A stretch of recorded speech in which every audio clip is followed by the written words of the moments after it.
All right, today I want to introduce a new part to you. It is a bushing retaining cup for 2018 regular cab XP 1000 Rangers 19 and 20, all models of 19 and 20, crew or not, high lifter, you name it. If it's in that year range, this particular secondary has a problem where the bushing wants to slide out the back.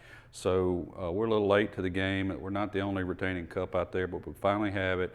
So we have a retaining cup that you simply put in, hopefully a Hunterworks spring compressor, take the 3 bolts out, put 3 bolts back in with the cup. We'll have a how-to install video linked up at the end of this, so check it out. We'll also be selling halves and wholes, and we'll talk about that in another video as well. We'll stick a link up to that and a link down in the description right to the cup. So if you got any questions, Todd at hunterworks.com. Thank you. Money, dude.